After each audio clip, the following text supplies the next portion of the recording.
আসসালামু আলাইকুম এভরিওয়ান, সবাই কেমন আছো? আলহামদুলিল্লাহ, আল্লাহর দয়া এবং অশেষ রহমতে আমরা ভালো আছি। আশা করি যারা ব্লগ দেখা শুরু করেছো তোমরাও অনেক ভালো আছো এবং সুস্থ আছো। বরাবরের মতো আমি কিন্তু বেশ কিছুদিন পরে একটা লাইফস্টাইল ব্লগ নিয়ে এসেছি। এটা একটা মিষ্টি একটা সুন্দর সকাল দিয়ে শুরু হয়েছে আমার ব্লগটা। আর এটা একটা শুক্রবারের দিন ছিল। আমি অনেক দিন পরে আমার ডেইলি লাইফস্টাইল ব্লগটা নিয়ে আসলাম। আমার চ্যানেলে নতুন দুইটা ভিডিও আপলোড করা হয়েছে, একটা ইউনিমার্ট আর আরেকটা হচ্ছে মিস্টার ডিআইওয়াই। তো ঈদে কী কী কালেকশন থাকছে সেটা নিয়েই কিন্তু আমার ব্লগটা আপলোড করা, তো সেটা তোমরা দেখে নিতে পারো। এবার চলে আসি মেন ব্লগে। আমার এই শুক্রবারে সকালটা শুরু করেছি আলহামদুলিল্লাহ। আমি অলওয়েজ চেষ্টা করি যে আমার শুক্রবারটা যেন একটু ভালো কিছু বা বাসার মধ্যে একটা গুড ওয়েদার থাকলে আসলে মন মানসিকতাও ভালো থাকে এবং পজিটিভ এনার্জি কাজ করে। তো সেইখান থেকে আমি চেষ্টা করি প্রত্যেক শুক্রবারে, আমি প্রতিদিনই চেষ্টা করি, কখনো হয়ে ওঠে কখনো হয়ে ওঠে না, বাট শুক্রবারের দিনটা আমি একেবারেই মিস দিই না। আমি টিভিতে নানা রকম সূরা বা হাদিস দিয়ে আমার সকালটা শুরু করি। আর বাচ্চাদের নাস্তা হয়ে গিয়েছে। আর আজকে আমাদের গ্রামের বাড়ি থেকে আম এসেছে, কিছু কাঁচা মিঠা আম যেটাকে বলে, এবং ঘি এনেছে আর মিষ্টি। তো এগুলো আসলে আমার গ্রাম থেকে অলওয়েজ আসে। ঘি যে আমি সবসময় গ্রাম থেকে আনি, যারা আমার ব্লগে এর আগে দেখেছো তারা জানো। তো এই ঘি ছাড়া আসলে আমার চলেই না। আমার মাসে মাসে একটা করে ঘি লাগেই লাগে। আর যেহেতু গ্রাম থেকে আম এসেছে একেবারে ফরমালিন মুক্ত, তো আমগুলো কেটে নিলাম।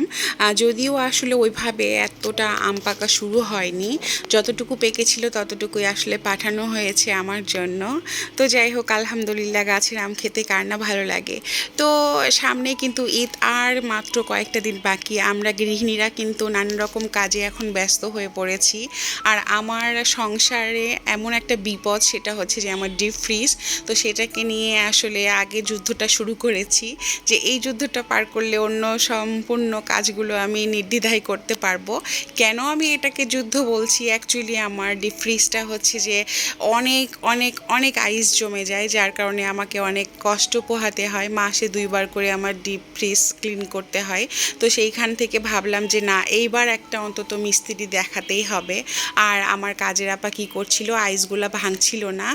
তো উনি কী করেছিল, যে মানে লোহার একটা খুন্তি আছে বা ছুন্নি বলে অনেকে, তো সেটা দিয়ে আইস গলাচ্ছিল। আর আমি অনেক ফান করছিলাম আপার সঙ্গে। তো যাই হোক, ঈদের আগে কিন্তু আমাদের বিশেষ করে কোরবানি ঈদের আগে ডিপ ফ্রিজ ক্লিন করা এটা কিন্তু একেবারে প্রযোজ্য। আর যদি বলি মেন কথা, যে আমরা গৃহিণীরাই জানি যে ঈদের আগে আমাদের, বিশেষ করে কোরবানি ঈদের আগে, কিছু ইম্পর্টেন্ট যেগুলো আমাদের প্রস্তুতি থাকে সেগুলো না নিলেই না।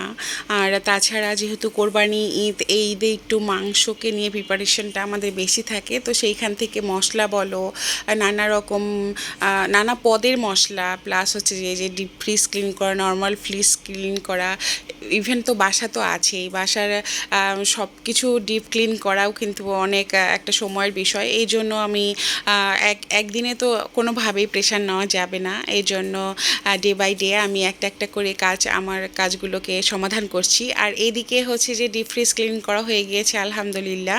আর আজকে আমি মিস্ত্রিও আসতে বলেছিলাম, যে অবশ্যই দেখাতে হবে যে কেন এতটা আইস জমে। আর যদি না হয় তাহলে আমাকে অবশ্যই ঈদের আগে একটা ডিপ ফ্রিজ কিনতেই হবে। তো ভাইয়াটা চলে আসছে। আর এদিকে যেহেতু শুক্রবার ছিল, তো আমার হাজব্যান্ড অ্যাকোরিয়ামটা ক্লিন করছিল।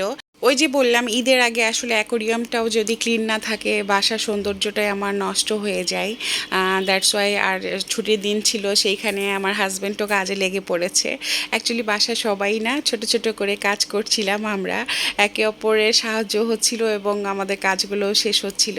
তো আমি চাচ্ছিলাম যে কাজের আপা থাকতে থাকতে যদি আমার এই ডিপ ফ্রিজটা ক্লিন হয়ে যায়, তখন কিন্তু অনেক ইজি হয়ে যায়।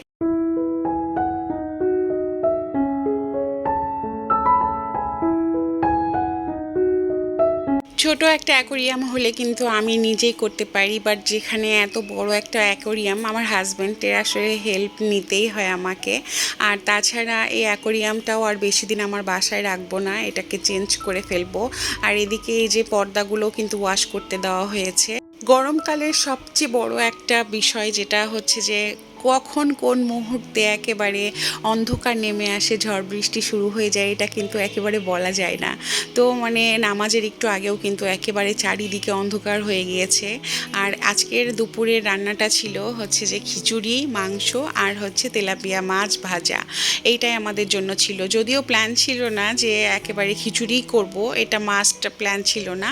আর যেহেতু আমাদের দুপুরে একটু বৃষ্টি বৃষ্টি ওয়েদারটা হয়ে গেল, তো মানে সোনাই সোহাগা যেটাকে বলে, তো ভাবলাম যে হ্যাঁ এটাই আমাদের আজকে পারফেক্ট খাবার হতে পারে। আর ফ্রাইডে মানে একটু স্পেশাল খাবার থাকে যেটা বাচ্চারা খেতে পছন্দ করবে, বা যেহেতু বাসায় শাশুড়ি মা আছে, দুই মা দুই বাবা প্লাস তো আমরা আছি।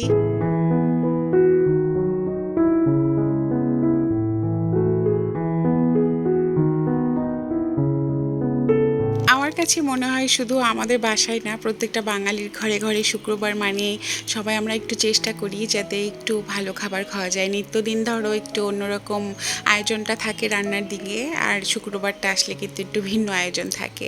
আর সেইখানে আজকে যেহেতু আমার একটু কাজের প্রেশারটা একটু বেশি ছিল, মানে টুকিটাকি কাজ করতে গিয়ে অনেক কাজ করা হয়ে গিয়েছে, তো আলহামদুলিল্লাহ আজকে খাবারটা কিন্তু আমাদের খুবই পছন্দের ছিল। আর আমি অলওয়েজ চেষ্টা করি যখন আমরা মাছ ভাজা খাবো, এটা একেবারে গরম গরম ফ্রাই করে জাস্ট খেতে খুবই ভালো লাগে। তো ওদের বাবা নামাজ থেকে আসার পরে আমি জাস্ট মাছটা ভাজতে দিয়ে দেই। ভিডিওর এই পর্যায় পর্যন্ত যারা দেখছো তারা অবশ্যই ভিডিওটা একটা লাইক দিয়ে দিও এবং তোমাদের মতামতটা জানিও। তোমাদের এক একটা কমেন্ট, লাইক এবং সাবস্ক্রাইব আসলেই আমাদের জন্য খুব ইম্পর্টেন্ট, অনেক মোটিভেট করে আমাদের কাজটাকে অনেক আসলে সামনের দিকে আগানোর জন্য। যাই হোক, আমি এখন থেকে অ্যাক্টিভ থাকার চেষ্টা করব। যে ভুলটা হয়েছে, আমি 1 মাস একেবারে অ্যাক্টিভ ছিলাম না। আবার আমি ভেবেছি যে না, কাজের মধ্যে থাকা আসলে অনেক ভালো, আর কাজের মধ্যে না থাকলেই আসলে শয়তানে এসে বাসা বাঁধে মনের মধ্যে বলো বা মাথার মধ্যে।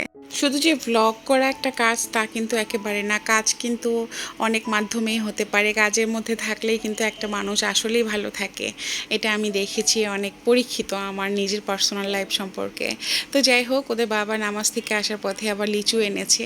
এর আগেও একদিন লিচু আনছিল, বাট একটু টক টক ছিল, বাট এই লিচুগুলো অনেক মিষ্টি ছিল। তো আমরা বিকেলে চলে যাই হচ্ছে 18 নম্বর সেক্টরে। আর অনেক অনেক অনেক দিন পরে বাচ্চাদের সাইক্লিং করতে নিয়ে এসেছি, তারা অনেক এক্সাইটেড ছিল। আর দুপুরেও যেহেতু বৃষ্টি ছিল, ওয়েদারটা একেবারে মেঘলা মেঘলা ছিল, আর আমরা গিয়েছিলামই প্রায় সন্ধ্যার সময়। তো সেইখান থেকে বাচ্চারা একটু খেলাধুলা করলো, আর অনেক সুন্দর একটা সময় কেটেছে, অনেক সুন্দর একটা ওয়েদার ছিল, বাতাস ছিল, মানে একেবারে পারফেক্ট বলা চলে। তো মানে শুক্রবারটা যেমনটা ভেবেছিলাম তেমনটাই হয়েছে, যদিও আসতে চেয়েছিলাম না, কেননা অনেক ওই যে বললাম যে ঈদের আগে যে প্রস্তুতিগুলো নিতে হচ্ছে তার জন্য একটু টায়ার্ডনেসও ছিল। তারপরে ভাবলাম যে না, বাচ্চাদেরকে নিয়ে যাই, তাদের আসলে একটা ভালো সময় কাটবে। তো আলহামদুলিল্লাহ তারা খুবই আনন্দ করেছিল। আর আমার এই ডেইলি লাইফ স্টাইলের ব্লগটা তোমাদের কেমন লাগলো কমেন্ট করে জানিও।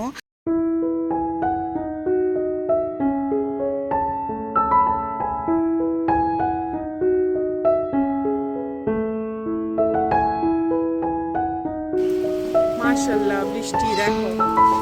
আল্লাহ লা ইলাহা ইল্লাল্লাহ সুবহানাকা ইন্নী কুনতু মিনাল জালিমিন। আমরা বাসায় ফেরার আগ মুহূর্তে আবারও ঝুম বৃষ্টি শুরু হয়েছিল। তো বৃষ্টির মুহূর্তটা কিন্তু আমরা গ্যারেজেই বসেছিলাম, তারপরে যখন বৃষ্টি থামলো তারপরে রওনা দিয়ে এসে ভাবলাম যে 1 কাপ চা না খেয়ে গেলে তো চলে না। তো এই তো আমরা চা খেয়ে তারপরে হচ্ছে যে বাসায় রওনা দেই। তো এটাই ছিল আমার শুক্রবারের দিন, যা কিছু করেছি তার জন্য আলহামদুলিল্লাহ। তো তোমরা ভালো থেকো, আজকের জন্য আল্লাহ হাফেজ।